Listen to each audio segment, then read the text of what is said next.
Imagine an island that looks like it's from another planet. It has trees shaped like giant umbrellas, plants that don't grow anywhere else on Earth, and sights so strange that scientists call it the Galapagos of the Indian Ocean. But here's the wild part. Most people have never even heard of it, and there's a pretty good reason why. This is Socotra Island, and it's one of the most isolated, most unique, and most politically complicated places on the planet. And by the time we're done here, you're going to understand why this tiny speck of land has become a geopolitical chess piece that nobody wants to talk about. So what on earth is Socotra Island?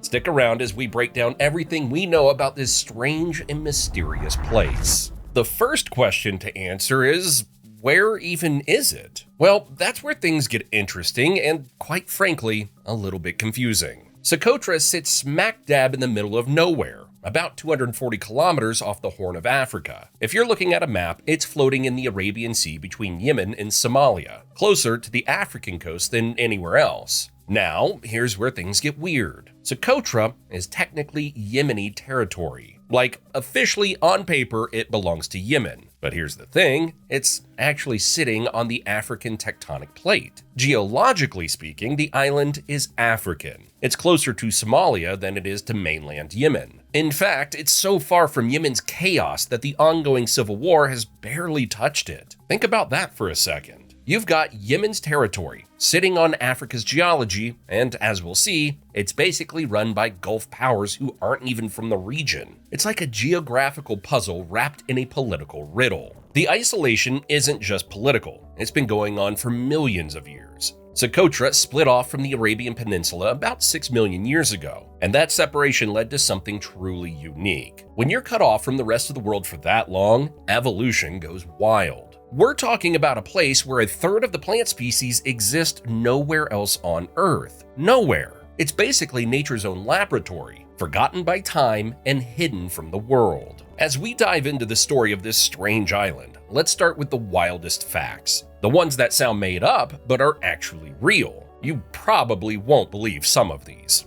Let's start with the numbers, because they're pretty mind-blowing. 37% of all plant species on Socotra exist nowhere else on Earth. That's over 300 endemics out of 835 plants that evolution basically said, you know what? Let's get weird with it, and just went completely off script. Because so many of its plants and animals are found nowhere else, Socotra is one of the most important places on Earth when it comes to protecting rare species. But it gets better. 95% of the land snails here are unique to Socotra. We're talking about an entire ecosystem of alien snails that you literally cannot find anywhere else on the planet. It's like nature's own private collection. The fact that so many of Socotra's animals, plants, and reptiles exist nowhere else helped it earn the title of a UNESCO World Heritage Site, and, as we said, the nickname Galapagos of the Indian Ocean. And then there are the trees. The most famous ones are the dragon's blood trees, and yes, they actually bleed. These umbrella-shaped giants ooze crimson red sap that looks exactly like blood, hence the name.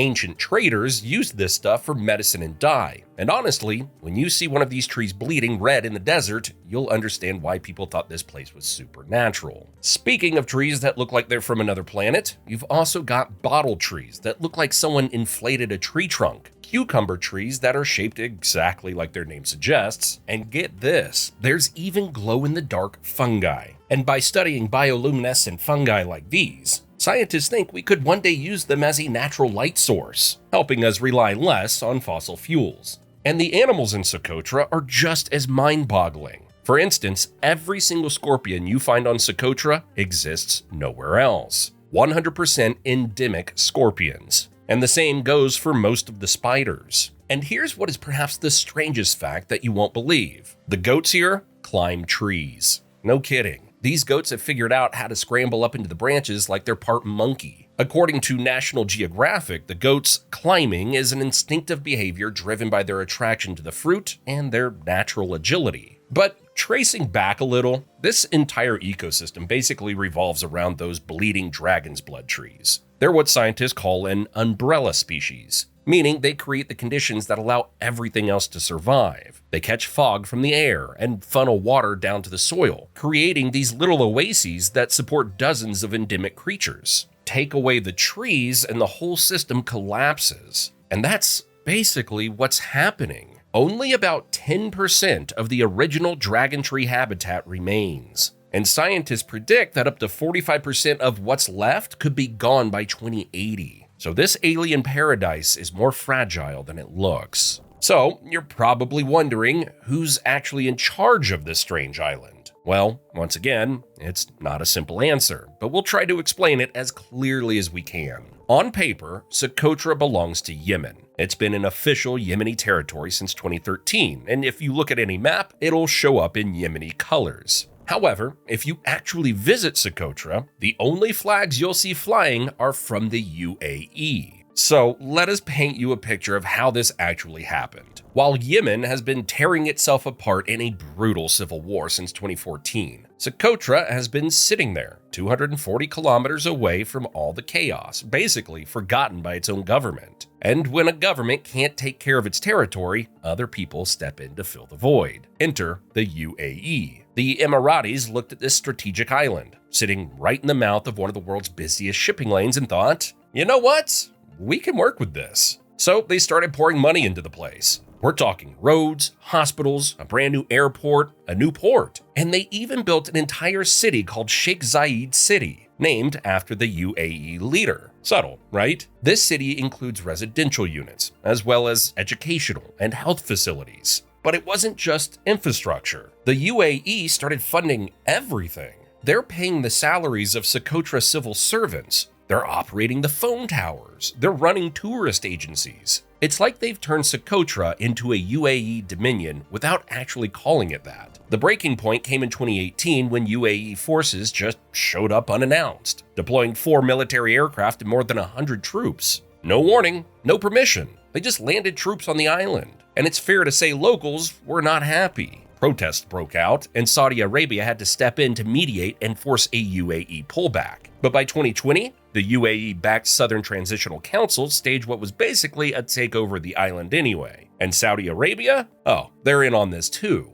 After that whole 2018 incident, the Saudis sent their own troops to train Yemeni forces and run the port and airport. They've been building water infrastructure and generally making sure they have their own footprint on the island alongside the UAE. So what about Yemen's actual government? The one that's supposed to be running this place? Well, simply put, they're nowhere to be found. Yemen's recognized government has zero effective control over Socotra. As one analyst put it, the island has become a regional football for outside powers to kick around. And this is perhaps the wildest thing about this island. This unique alien paradise has become a strategic prize in a Gulf power game, with the UAE and Saudi Arabia basically treating it like their own private project while Yemen can't do anything about it. Essentially, the island that evolution forgot has now been forgotten by its own country too. So by now, you must be thinking, I've got to visit this crazy island. And while it's possible, again, like everything else on this island,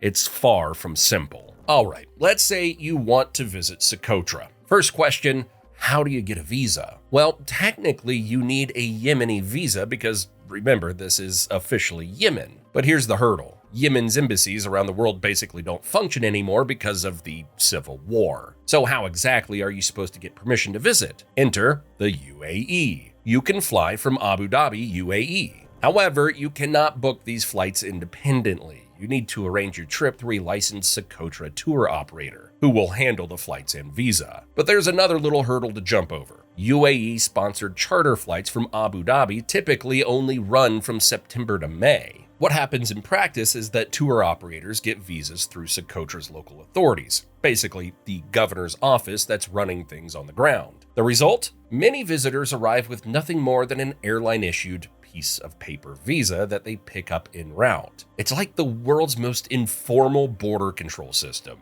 So, is this your only option? Well, your options are very limited. You can take a weekly Yemenia flight from Cairo that goes via Aden and Mukalla. However, that means flying through Yemen's dangerous mainland, which most tourists aren't exactly eager to do. So, guess which option most people choose? Yeah, the UAE route. And this is where things get politically tricky. UAE travel agencies have started selling Socotra as an exclusive holiday destination, essentially marketing another country's territory as their own tourism product. They're issuing visas through Abu Dhabi, running the flights, organizing the tours, the whole 9 yards. It's like they've turned Socotra into their own private resort island. There have also been reports of Israeli tourists arriving on these Emirati chartered flights, taking advantage of the UAE-Israel diplomatic ties. When Houthi officials who control much of mainland Yemen heard about this, they went ballistic. They called it illegal occupation through tourism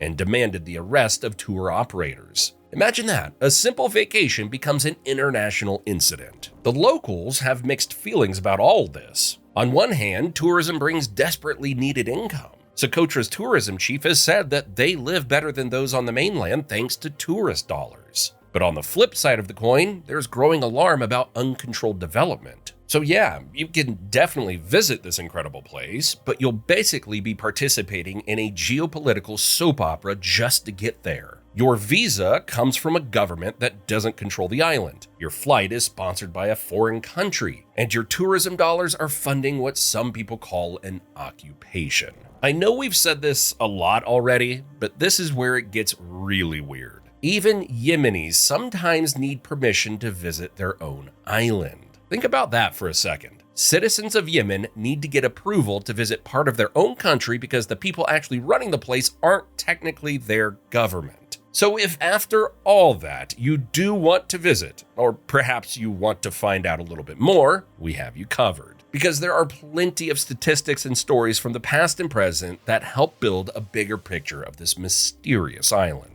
Only about 5,000 tourists visit Socotra each year. That's absolutely tiny for a UNESCO World Heritage Site. For comparison, the Forbidden City in Beijing, China has averaged around 15 million visitors annually since 2012. But perhaps there's a magic to the fact that Socotra doesn't get flooded with tourists. Each visitor gets a lifetime story, one that they can most likely say none of their friends have had. We're talking about hiking to Stone Age villages, swimming in completely isolated bays, and camping among those surreal dragon's blood trees under some of the clearest night skies you'll ever see. And because it's an ecotourism destination, there are no fancy resorts. You hire local guides, sleep in tribal camps, and experience the island the way it's been experienced for centuries. But here's a statistic that really puts things into deeper perspective. 30% of Socotra's population actually lives in the UAE. That's right, nearly a third of the people from this island have left to work in the very country that's now basically running their homeland.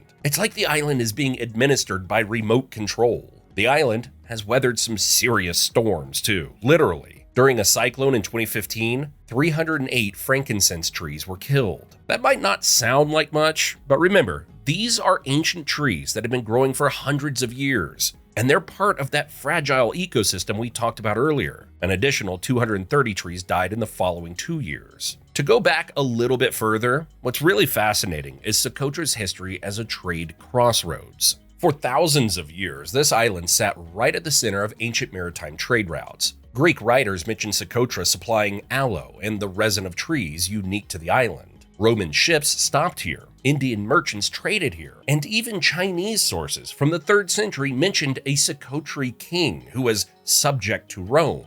The coolest evidence of this ancient international connection, the famous Hog Cave on the north coast, contains inscriptions in 6 different ancient scripts: Indian Brahmi, Greek, Palmyrene, Ethiopic, Bactrian, and more. It's literally graffiti left by sailors from 2,000 years ago. But here's the thing about Socotra. It's never really been controlled by anyone. The Ottoman Empire never really got a grip on it. The Portuguese tried in the 1500s, but the locals resisted and they gave up after a year. The British briefly set up a protectorate in the 1800s, but by 1890, they handed it over to South Yemen. Even then, traditional councils in the mountain villages ran things more than any distinct ruler. And today, well, the mystery continues. There was a recent viral rumor about a secret CIA and Israeli base on one of Socotra's outlying islands. While this turned out to be complete speculation, it goes to show how little outsiders really know about what's happening there. Locals report seeing foreign soldiers training on the island, and every new structure that goes up raises eyebrows and feeds suspicions about hidden purposes. So, what does the future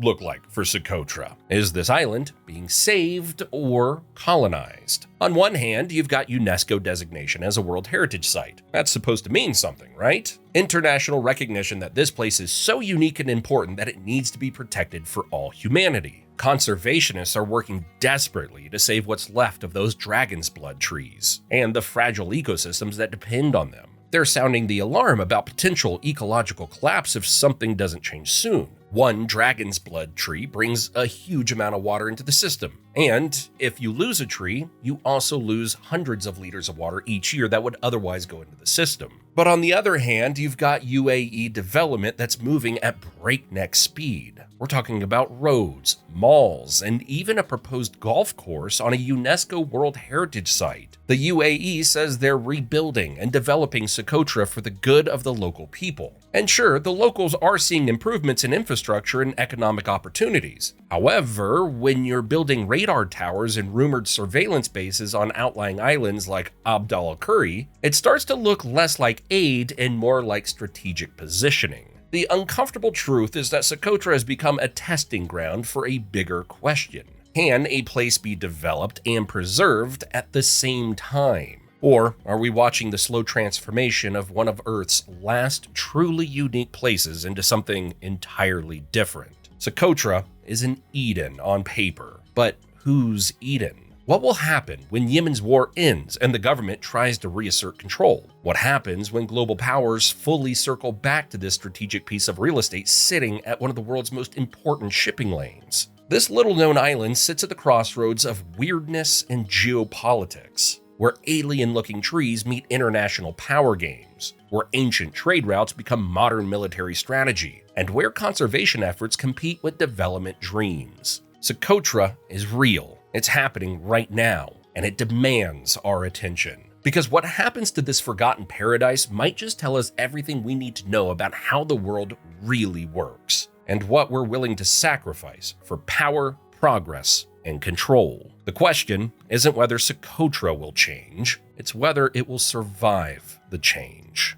What about why living in Florida is worse than you thought?